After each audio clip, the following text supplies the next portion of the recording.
The one thing which keeps you from succeeding, the one thing which keeps you from being confident, is lying. Lying to yourself about the things you will do in the future, but never gonna do. Conor McGregor once said, at the time he was a great athlete and not partying and taking drugs all week, was never lie to yourself. Be honest with yourself. If you say you're going to get up at 8 a.m. and go for a run, then you must do it. Because when you don't, you start breaking trust with yourself. And once you lost the trust in yourself, everything falls apart. Discipline is doing what you said you would do, even when you don't feel like it. The core problem. Confidence doesn't come from achievements. Confidence comes from action. So your brain is constantly asking, can I rely on you? And every day you answer, not with words, but with actions. You think confidence is built by winning.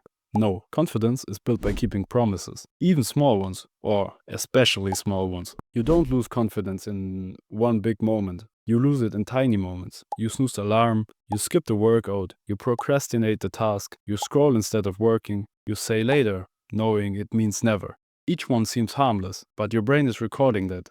After a while, your mind concludes, this person doesn't do what they say. So why would you feel confident before an exam, before a conversation, before starting a business? You don't trust a pilot in your own life, and that pilot is you.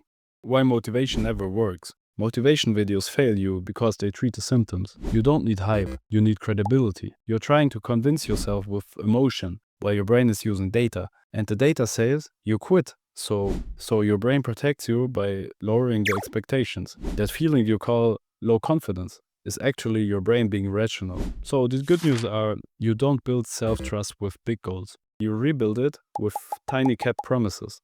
Not I'll change my life tomorrow, but I'll do 5 push-ups now. And then you do them.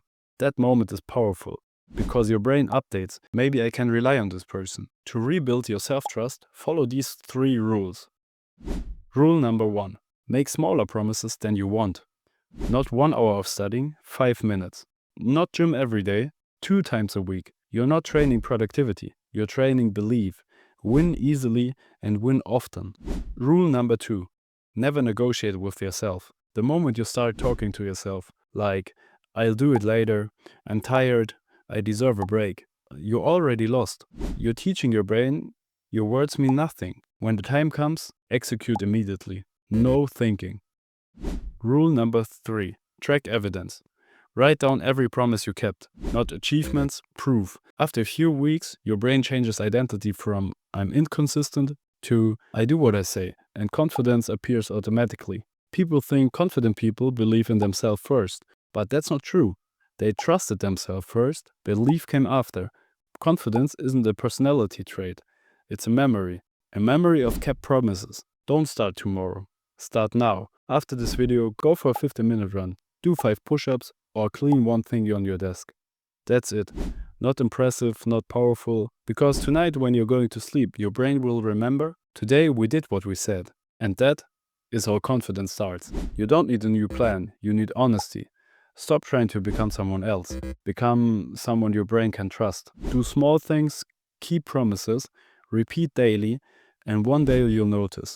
You stop doubting yourself, not because life got easier, because you became reliable. If this helped you, good, but don't just like the video. Prove it. Pick one tiny action right now, and do it before the next video starts. I'll wait.